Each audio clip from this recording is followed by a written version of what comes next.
अस्सलाम वालेकुम नाज़रीन, अलजायज़ा चैनल में खुश आमदीद। आज की वीडियो में हम आपको बताने वाले हैं मलून सुलेमान रुश्दी के बारे में। जी हाँ नाज़रीन, एक और गुस्ताख़ रसूल सल्लल्लाहु अलैहि वसल्लम अपने अंजाम को पहुँच चुका है।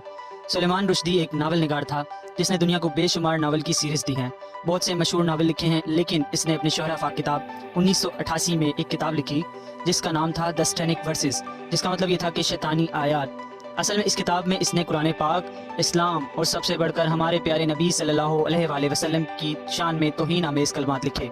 इस किताब के आने के बाद पूरी मुस्लिम दुनिया में इसके खिलाफ मुजाहरे शुरू हो गए। मुसलमानों में इसके खिलाफ गुस्से में इजाफा हुआ।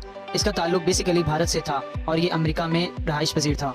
ये अपने आप को मुसलमान कहता था, लेकिन बेसिकली ये कादियानी था। जब इसने तौहीन आमेज़ किताब लिखी तो इस पर भारत समेत पूरी दुनिया में इस किताब पर पाबंदी लग गई। पाकिस्तान समेत भारत और दुनिया भर के मुसलमान उलमाए कराम ने इस पर गुस्ताखी के फतवे लगाए और कत्ल का हुक्म जारी किया। सबसे पहला फतवा ईरान के सुप्रीम लीडर आयतुल्लाह खुमैनी ने जारी किया और यहाँ तक कि ईरान की हुकूमत ने इसके सर की कीमत $30 लाख लगाई, यानी कि जो सुलेमान रुश्दी को कत्ल करेगा उसको $30 लाख ईरान की हुकूमत देगी। इस पर मुतअद्दिद बार हमले हो चुके हैं, लेकिन ये हमेशा बचने में कामयाब हो जाता था। लेकिन अब जो हमला हुआ है ये इसमें मारा गया है। जिस मुजाहिद ने ये हमला किया है उसका ताल्लुक लबनान से बताया जा रहा है। हमला करने वाले नौजवान का नाम हादी मतर बताया जा रहा है। हमले के बाद हादी मतर को पुलिस ने हिरासत में ले लिया है। नाजरीन, Suleman Rushdie Chicago Institute New York में स्पीच करने के लिए एक प्रोग्राम में शरीक था। हादी मतर नामी नौजवान ने इस पर चाकू से हमला किया। पहले इसकी आंख को जख्मी किया, उसके बाद पै दर पै चाकू के वार करके इसे जहन्नुम वासिल कर दिया। इसे एयर एम्बुलेंस में शिफ्ट किया गया और इसे हॉस्पिटल लेके जाया गया। 2 दिन तक ये जिंदगी और मौत की कश्मकश में मुब्तला रहा। इसके बाद ये जहन्नुम वासिल हो गया। इसकी मौत की खबर की तस्दीक कर दी गई है। नाजरीन, इस वक्त ये न्यूयॉर्क में मौजूद था और सब सिक्योरिटी हिसार में रहा करता था। तौहीन आमेज़ किताब के बाद ये भारत से अमेरिका मुंतकिल हो गया था। इसका फैमिली बैकग्राउंड भी कादियानी है।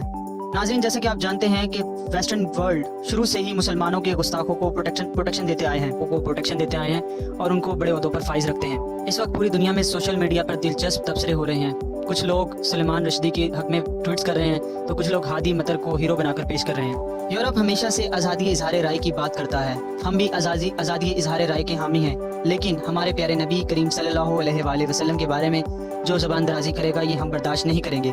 ये चीज़ यूरोप को समझने की ज़रूरत है।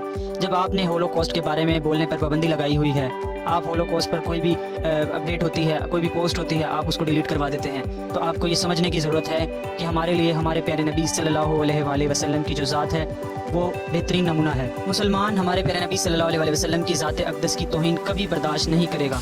सुलेमान रुश्दी जैसे कई आए और कई चले गए और अपने दर्दनाक अंजाम तक पहुंच चुके हैं, लेकिन हमारे नबी सल्लल्लाहु अलैहि वसल्लम की शान इंशाअल्लाह क़यामत तक जारी रहेगी। यूरोप को ये समझने की ज़रूरत है कि प्रॉफिट मोहम्मद सल्लल्लाहु अलैहि वसल्लम की तौहीन से मुसलमानों के दिलों को ठेस पहुंचती है। आप शुरू से ही गुस्ताखों को प्रोटेक्शन देते आते हैं। जब उनको कोई मुसलमान हमला करके हलाक कर देता है तो आप उसके ऊपर दहशतगर्दी का लेबल लगा देते हैं। वीडियो देखने का शुक्रिया। हमारे चैनल को सब्सक्राइब करें, बेल आइकन के बटन पर लाजमी क्लिक करें, वीडियो को लाइक करें। अल्लाह हाफिज़।